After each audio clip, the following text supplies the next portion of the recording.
Meeting ನಡೀತಾ ಇದೆ ಡೆಲ್ಲಿನಲ್ಲಿ. At present ಅರ್ಧ ಗಂಟೆ ಒಳಗಡೆ ಸುದ್ದಿ ಅಂತ ಗೊತ್ತಾಗುತ್ತೆ.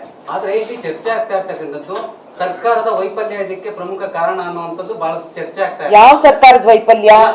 ಕೇಂದ್ರ ಸರ್ಕಾರದ್ದು ಅಲ್ಲ, ರಾಜ್ಯ ಸರ್ಕಾರ ಲೀಗಲ್ ಅಥಾರಿಟಿನಲ್ಲಿ ಬಂದಾಗ ರಾಜ್ಯ ಸರ್ಕಾರದ ವೈಫಲ್ಯ ಎದ್ದು ಕಾಣ್ತಾ ಇದೆ ಅಂತ ಹೇಳಿ ಅದನ್ನ ಆಪೋಸಿಷನ್ ಪಾರ್ಟಿ ಕೂಡ ಅಲಿಗೇಷನ್ ಮಾಡ್ತಾ ಇದೆ. ಆಪೋಸಿಷನ್ ಪಾರ್ಟಿ ಇರೋದೇ ಅಲಿಗೇಷನ್ ಮಾಡಕ್ಕಲ್ವಾ ಸರ್? ಇದು ಸರ್, ನಾವಿಲ್ಲಿ ವಾಣಿಜ್ಯ ಮಂಡಳಿ ರಾಜಕಾರಣವನ್ನ ಮಾತಾಡೋದಿಲ್ಲ. ಯಾಕೆಂದ್ರೆ ಸರ್, ನಮ್ಮ ಸಂಸ್ಥೆಗಳು ಯಾವುದೇ ಸರ್ಕಾರ ಬಂದ್ರು ಕೂಡ ಅವರು ಸರ್ಕಾರ ಬಂದಾಗ ನಮ್ಗೆ ನಾವು ಎತ್ಕೊಂಡವ್ರು ಕೂಸು, ಗೊತ್ತಾಯ್ತಾ? ನಾವು ಇದ್ರ ಬಗ್ಗೆ ಅವರ ವೈಫಲ್ಯ ಇವರ ವೈಫಲ್ಯ ಅಂತ ನನಗ್ ಗೊತ್ತಿಲ್ಲ. ನಮ್ಮ ಸರ್ಕಾರ ಮಾತ್ರ ಒಳ್ಳೆಯದನ್ನೇ ಮಾಡ್ತಿದೆ. ಸರ್ಕಾರ ಮಾಡೋದು ನಾವು ಸರ್ಕಾರದ ವೈಫಲ್ಯ ಇರೋದ್ರಿಂದ ಸರ್ಕಾರ ಜೊತೆ ತಮ್ಮ ಕಮ್ಯುನಿಕೇಶನ್ ಸರ್. ಸರ್ಕಾರದ ವೈಫಲ್ಯ ಏನ್ ಸರ್? ಏನ್ ಸರ್ ಸರ್ಕಾರದ ವೈಫಲ್ಯ?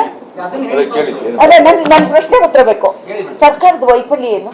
ಅಲ್ಲ, ಲೀಗಲ್ ಅಥಾರಿಟಿನಲ್ಲಿ ಸರ್ಕಾರದ ವೈಫಲ್ಯ ಇದೆ ಅಂತ ಹೇಳಿ ಯಾರು ಅವ್ರು ಹೇಳಿದ ತಕ್ಷಣ ನಾವು ಹೇಳ್ಬಿಡ್ತೀವ? ವೈಫಲ್ಯ ಏನು?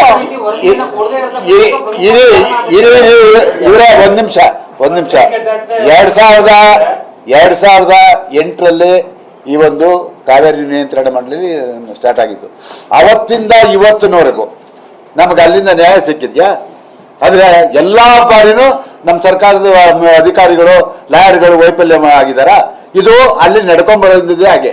ಯಾಕೆಂತ ಹೇಳಿದ್ರೆ ಭಾರತದ ಭೂಪಟದಲ್ಲಿ ಕರ್ನಾಟಕ ಇದೆಯೋ ಇಲ್ವೋ ನಮ್ಗೆ ಇನ್ನೂ ಗೊತ್ತಿಲ್ಲ. ಪ್ರತಿ ಬಾರಿನೂ ಕಾವೇರಿ ವಿಚಾರದಲ್ಲಿ ನಮ್ಗೆ ಅನ್ಯಾಯ ಆಗ್ತಾನೆ ಇದೆ. ಹಂಗಾದ್ರೆ ಎಲ್ಲಾ ಸಾರಿನೂ ತಪ್ಪು ಮಾಡ್ಕೊಂಡು ಬಂದವ್ರ. ಎಲ್ಲದಕ್ಕೂ ವೈಫಲ್ಯ ಅಂತ ಹೇಳೋದು ಸಾಧ್ಯ ಇಲ್ಲ. ಕೆಲವು ನೋಡಿ, ಈ ವಿಚಾರವಾಗಿ ಸರ್ಕಾರದ ಬಗ್ಗೆ ಮಾತಾಡಿದಿರಾ? ಅಂದ್ರೆ ಪ್ರತಿ ವರ್ಷನೂ ಆಗುತ್ತೆ, ಒಪ್ಕೊಂತೀನಿ. ಆದ್ರೆ ಈ ಸಾರಿ ಬದಲಾವಣೆ ಆಗುತ್ತೆ. ಅದು ನಮ್ಮ ಚಿತ್ರರಂಗ. ನಾವು ಅಷ್ಟು ದೊಡ್ಡ ಮಟ್ಟದಲ್ಲಿ ಹೋಗಿ ಅವ್ರನ್ನ ಪ್ರಶ್ನೆ ಮಾಡೋಂಥದ್ದು ನಮ್ಮ ಲಿಮಿಟೇಷನ್ ಅರ್ಥ ಮಾಡ್ಕೊಳ್ಳಿ. ನಮ್ಮ ಲಿಮಿಟೇಷನ್ ಅರ್ಥ ಮಾಡ್ಕೊಳ್ಳಿ.